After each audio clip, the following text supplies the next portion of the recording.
ঝামেলা মনে করে অনেক সময় আমরা কিন্তু মাছের ডিমগুলো ফেলে দেই। আর আজকের ভিডিওটি দেখলে আপনারা আর কখনোই মাছের ডিম ফেলবেন না। আসসালামু আলাইকুম। চলে যাব মূল রেসিপিতে। রান্নার তেল দিয়ে দিব 3 টেবিল চামচ পরিমাণ, পেঁয়াজ কুচি 1 কাপ দিয়ে আমি এগুলোকে একটু নেড়ে চেড়ে ভেজে নেব 2 মিনিটের মতো। এরপর দিয়ে দিলাম স্বাদ মতো লবণ, মরিচের গুঁড়ো 1 চা চামচ, হলুদ গুঁড়ো 1 চা চামচ, রসুন বাটা 1 চা চামচ, জিরা বাটা দিয়ে দিচ্ছি 1 চা চামচ, আদা বাটা দিয়ে দিচ্ছি 1/2 চা চামচ, ধনে গুঁড়ো 1 চা চামচ দিয়ে আমি এগুলোকে একটু নেড়েচেড়ে ভালো করে মিশিয়ে নেব। এর মধ্যে এখন মাছের ডিমগুলোকে দিয়ে দেব।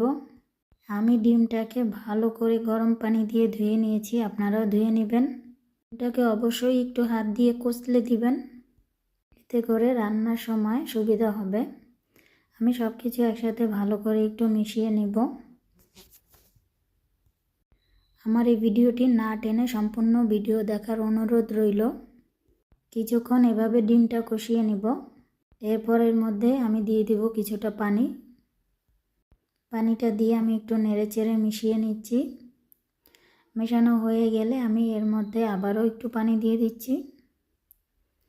পানিটা দিয়ে নেড়েচেড়ে মিশিয়ে নিয়ে আবারও এভাবে রান্না করব প্রায় 15 মিনিটের মতো। কিছুক্ষণ পর আমি এর মধ্যে দিয়ে দেব কিছু কাঁচা মরিচ। এরপর এভাবে আরও রান্না করব, এটা ভাজা ভাজা হওয়ার জন্য। প্রায় হয়ে গেছে। এ পর্যায়ে আমি 1 চা চামচ গরম মশলা দিয়ে একটু নেড়েচেড়ে আবারও সব কিছু মিশিয়ে নিচ্ছি। এভাবে করে বাসায় অবশ্যই একবার ট্রাই করবেন মাছের ডিম। এই পর্যায়ে আমি দিয়ে দিব কিছু ধনেপাতা কুচি দিয়ে আবার একটু নেড়েচেড়ে মিশিয়ে নেব।